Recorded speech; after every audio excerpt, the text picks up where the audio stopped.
kwamba mpaka sasa hivi watu 28 wamepoteza maisha kwenye eneo hili la Mlima Iwambi katika halmashauri ya wilaya Mbeya vijijini, kwenye barabara kuu ya kutoka Mbeya kuelekea Tunduma. Gari lenye namba T830 EDP ikiwa na tela lake lenye namba T148 CTD aina ya Scania lori likiwa limebeba shehena ya unga, likiwa linaendeshwa na dereva ambaye anaitwa Philipo Lighton Mwashibanda mwenye umri wa miaka 33. Huyu ni mkazi wa Tunduma katika mkoa wa Songwe, likiwa natokea Dar es Salaam. Kama nilivyosema, lilikuwa limebeba shehena ya unga. Liliweza kufika katika maeneo haya na kugonga kwanza magari mawili. Gari mojawapo ni T257 DVP aina ya Mitsubishi Rosa iliyokuwa na abiria, ambayo sasa ndio humo tumepata majeruhi pamoja na vifo. Lakini pia na gari nyingine T185 DMF aina ya Toyota Light Ice na kutumbukia kwenye eneo hili la Kolongo kwenye mto huu Mbalizi, na kukita kwenye hili gema ambapo tupo hapa, ambayo ni kingo ya mto huu wa Mbalizi, na kusababisha vifo 27 kwa jana.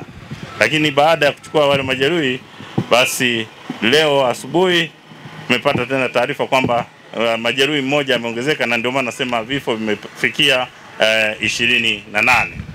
Kwa hiyo watu waliofariki katika ajali hiyo, wanawake ni 12 na miongoni mwao watoto ni 2 kwenye jinsia hiyo ya kike. Lakini wanaume sasa ni 16 na kati ya hao kuna watoto wa kiume 2.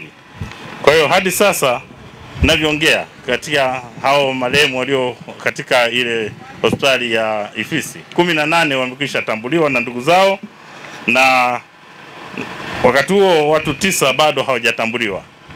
Kwa hiyo katika ajali hiyo majeruhi ni 9 kama nilivyokwisha sema. Wanaume ni 7, walikuwa 7 lakini sasa wamebaki 8. Kwa hiyo 6 ni wanaume na wanawake ni 2.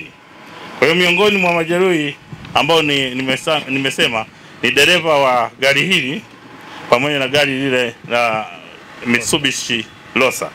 Kwa hiyo majeruhi ni Baraka Samuel Mgala miaka 35, mkazi wa Mbalizi, aliyekuwa dereva katika gari namba T257 DVP Mitsubishi Rosa, ambaye ameumia miguu yote miwili, mbavuni pamoja na kichwani. Lakini dereva Philipo Lighton Mwashibanda mwenye umri wa miaka 35, huyu mkazi wa Tunduma, aliyekuwa anaendesha gari hili ambalo mnaliona hapa, hili lori, yeye amevunjika mguu wa kushoto.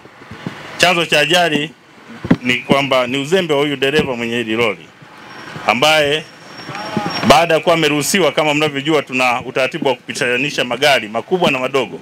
Baada ya kuruhusiwa, yeye alitoka kule kwenye eneo ambalo tunaegesha magari na akapita kwenye hii barabara kwa mwendo ambao nafikiri ulikuwa ni mkali, na akashindwa kulimudu hili gari, na matokeo yake akafika akagonga haya magari madogo ambayo yalikuwa yanamalizia ruti sasa kuingia stendi na kusababisha vifo hivi.